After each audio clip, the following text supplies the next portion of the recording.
I'm home. Oh, Beatrice, why are you here? When I finally came back home for the first time since I left, I don't know why, but my mother-in-law, Beatrice, was here, sitting in the living room. What do you mean, why? What are you even saying? This is also my house now, you know. Huh? My name is Jennifer. I am 34 years old, and I am a housewife. It has been 5 years since I have been married to my husband, Kevin. Kevin and I live in an apartment which is about a 10-minute drive from his parents' house, and we have no kids yet. I thought that we would have kids as soon as we got married, but after 5 years, we still haven't had any. My husband wouldn't really say much about it, but I can feel that he's disappointed about our situation because he loves kids. I wanted to do something about it, so I went to the OBGYN clinic and consulted with them. And, under the clinic's instruction, I went through fertility treatment. Then, a few months later, I finally became pregnant. My husband was overjoyed once he found out that I got pregnant. I was also very happy that we were finally able to have a baby. Of course, the birth of our own baby was the main reason for my joy, but there was actually something else. It was about my mother-in-law, Beatrice. Beatrice has always been bullying me and picking on me ever since Kevin and I first got married. Oh, Jennifer, you are really not good at cooking, huh? It's so tasteless that I don't even know what I'm eating, since I can't taste anything from what you cook. I feel sorry for Kevin, who has to eat what you cook, Jennifer. Well, but if it's too salty or if it tastes too strong, it won't be healthy. What? Are you trying to say that what I've been cooking for Kevin is all bad? No, that's not what I meant. Kevin would always say that everything I cooked for him was delicious, and he would eat it all. Oh, I can see that Kevin can be so unhappy to have a wife like you. This kind of bullying from Beatrice was an everyday occurrence, and what's worse was that she especially bullied me about not being able to get pregnant with kids. When will I be able to see my grandkids, Jennifer? If you can't get pregnant, you're pretty much useless as a woman, don't you think? I had Kevin in my first year of marriage with my husband, and you do know that Kevin loves children, don't you? I really wonder why Kevin married someone like you. I had been mentally tortured by Beatrice's relentless bullying towards me, and I thought that if I could at least have a baby, she would be a little less likely to torment me as a wife.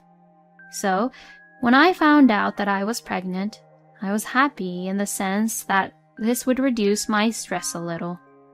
But, although Beatrice was happy to hear the news about my pregnancy, her bullying me didn't stop. Jennifer, I heard that you have been slacking off on your house chores lately. And I also heard that there are days when you make Kevin do the house chores. I'm sorry, I haven't been feeling well during my pregnancy. So that's why Kevin is helping me. It is wrong for Beatrice to say that I am making Kevin do the house chores, because my husband was taking the initiative to help me with the house chores because he was concerned about my health. But my husband is a bit of a mama's boy, and for some reason he does not take my side in front of Beatrice. Oh, poor you, Kevin, having to work and do house chores too. Thanks, Mom. You're the only one who understands how hard it is for me, Mom. Oh, poor Kevin. For the most part, when I was pregnant, I didn't get sick and skip the house chores like you did. I didn't even have the energy to listen to Beatrice endlessly bullying me. Then I decided that it was indeed too much being with Beatrice and my husband, so I decided to go back to my parents' house right before I was about to give birth, and give birth to our baby in my hometown. I first spent about 3 months at my parents' house, and I was surprised at how much stress I could get rid of just by being free from Beatrice and Kevin. My mother's cooking, which I hadn't had in a while, was really delicious, and I was able to spend some quiet time there, which was very comfortable. And then our baby, James, was born. He is a very cute boy. Then, after giving birth, I went home to show our beautiful son to my husband as soon as possible. I'm home. Oh, Beatrice? Why are you here? When I finally came back home for the first time since I left, I don't know why, but my mother-in-law Beatrice was there, sitting in the living room. What do you mean, why? What are you even saying? This is also my house now, you know. Huh? I had no idea what Beatrice meant. What do you mean? So, I've been saying that I live here now. Excuse me? I really had no clue what Beatrice meant. Why are you living here now, Beatrice? It's because you abandoned Kevin, you know. What? You know, people don't usually go back to their hometown just to give birth, unless they're really sick. But I was very sick, and it's all because of you, Beatrice. If you leave Kevin on his own, he'll be all alone, you know. So that's why I came in here and moved in to be with Kevin, so he won't be alone. Now that Beatrice mentioned that she moved in, I then looked around the living room and saw Beatrice's personal belongings placed in various places. Then the front door opened. Apparently, my husband had gone shopping. I'm home. Oh, Jennifer, welcome home. Hey, I didn't hear that Beatrice now lives in this house. Huh? Oh, yeah. I guess I forgot to tell you. While you were back home, Mom came over often and we had a room available, so I asked her to live with me for a while.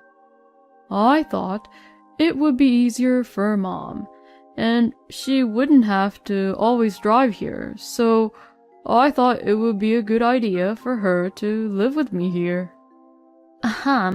Well, that was until I finished giving birth to our baby, right? Now that I'm back with our baby, your mom is going to go back to her own place, right? No, I think she would stay a little longer, right? It's hard for you to be on your own after giving birth, isn't it? No, I'll be okay, actually. Oh, Jennifer, you're really a terrible person. Are you trying to kick me out? What? Oh, is that what you were trying to do? Hey, she's my mom, so you should take better care of her. No. That's not what this is about, is it? Then my husband got frustrated and started to get angry. That's enough. If you hate my idea, then get out of this house. Excuse me? Yeah, that's right. As long as I have my grandchild, there's no use for you to being Kevin's wife. So, you better just go back home to your parents. As you can imagine, what Beatrice had said made me very angry. Okay, I understand. I'm sick of being pushed around by you people, so I'll leave. Yes, you should do that. But leave James behind. I beg your pardon? Why would I do that? Well, it's obvious, isn't it? James is my precious grandchild. My son is my precious child, as I sacrificed myself when I gave birth to him. But he's also my son too. So just leave him to us. No way. You really are a selfish, spoiled wife. As Beatrice and Kevin tried to forcibly take my son away from me, I rushed out of the room and went outside the apartment with James. Hey, wait! My husband chased after me, yelling, so I screamed and said, "Ah! Please help me!" This all happened during the daytime on the weekend, so there were a lot of people around, and people gathered around us to see what was going on. And the people around me began to stand in front of my husband as if they were protecting me. My husband then began to explain, No, I'm her husband. But no matter how much Kevin tried to explain, he was at a complete disadvantage. My husband had no choice but to leave and return home. I thanked the people who had protected me and immediately got a cab to my parents' house. My parents had just driven me back to my apartment, so they were surprised to see me back at their house. But when I explained them about what had happened, they both got so angry. They even told me to get a divorce with Kevin right away. I immediately went to the city office to pick up the divorce papers and sent them to the apartment where Kevin and Beatrice lived. A few days later, I guess it seems like my husband received the divorce papers, since he contacted me. Hey! What's the meaning of this? I don't approve of this divorce. And why not? You were the one who kicked me out of the apartment in the first place. That's... I was just trying to show you that I'm the boss of this family. Excuse me? Oh, please, don't tell me that you think such nonsense, like how husbands are better than wives. No, that's what Mom told me to say. You obey Beatrice in just about everything, don't you? Mama's boys like you are so annoying. Apparently, my husband got offended by that comment. Excuse me? How dare you say that? I'm just trying to take care of Mom. So don't you dare call me a mama's boy. Then, just sign the divorce papers. Fine. I'll sign it. Then, my husband really did sign the papers and the divorce was finalized. I was prepared to fight for custody of our son after that, but surprisingly, my husband backed down easily. I did notice, however, that when my husband said he didn't want custody, his face looked a little awkward. About a year has passed since then. I wanted to raise my son well as a single mother, so after the divorce I had job interviews with every company I could find and worked hard at the one that managed to hire me full-time. I lived back with my parents, so I was able to have my mother take care of James, which for sure helped me a whole lot. Watching James grow up day by day was such a blessing, and that alone was therapeutic. I should have made the decision earlier to leave my ex-husband and be happy on my own. While I was thinking this, my ex-husband suddenly came over to my parents' house. I hadn't seen my ex-husband in a long time, and he looked really exhausted and lifeless. As soon as he saw me, he said, I am so sorry. Please forgive me.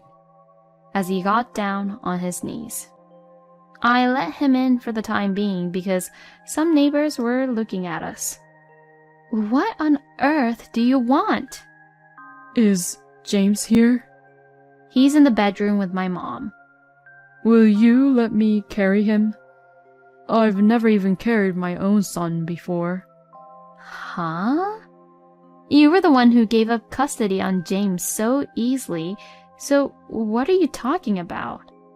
You're up to something, aren't you? Did Beatrice send you here?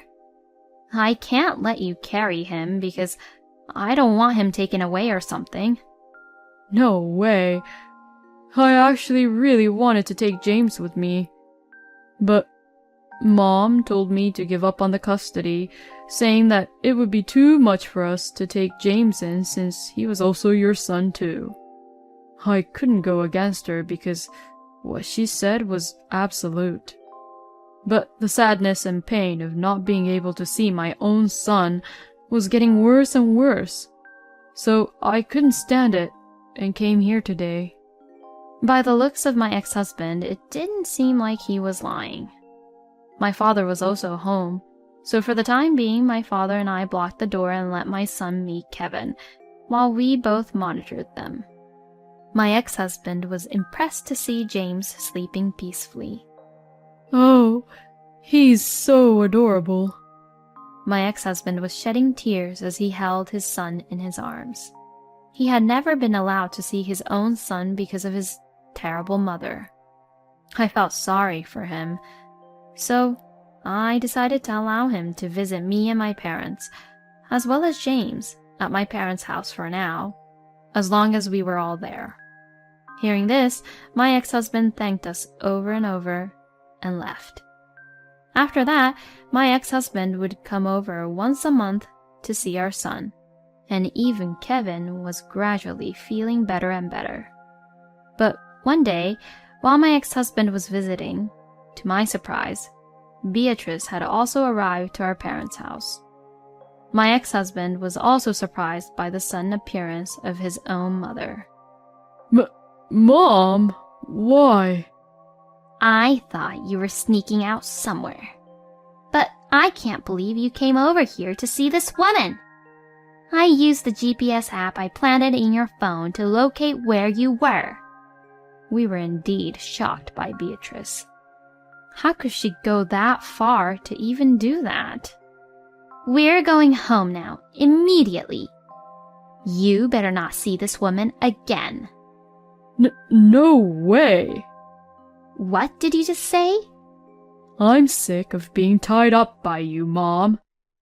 You never leave my house, so what do you even tell Dad about this? Well, that's... You and Paul have been divorced for a long time, right? What? Hey, how do you even know that? I heard this from Kevin's little sister, Charlotte. I asked her about the relationship between you and Paul, since you seemed to always be with Kevin, and Kevin looked like he was getting tired of keeping you company, Beatrice. So, Charlotte told me something surprising. Kevin, you are biologically related to Paul. Did you know that? What? You're the son of Beatrice and a guy she was having an affair with. She hid the fact that she was having an affair and got married to Paul. No way. So Dad got angry after finding out about that and kicked Mom out. And that's why Mom has been with me this whole time, huh? How could you even lie to me about this? Kevin, that's not it. Kevin, I really loved your real dad, and I love you more than anyone in the world. Shut up! To me, Dad who raised me is my real dad. And I don't want to think that you're my mom, hiding these things like that. I never want to see you ever again. I want you to pack up your stuff and get out of my house right now. And with that, my ex-husband said to us, I'm sorry to have bothered you. Please excuse us today. And left the house with Beatrice. After that, Beatrice was kicked out of Kevin's house, and now she is forced to live a simple life in a lonely apartment by herself, cut off from her entire family. Being free from Beatrice has made Kevin a little more dignified. That doesn't mean Kevin and I will get back together, but I will continue to have Kevin try to be there for my son. Even if he failed as a husband, I thought I should give him a chance to be a good father to his son at least. And I will continue to work hard and raise my son with love and affection. Thank you for watching until the end. Please subscribe to our channel. We hope to see you in our next video.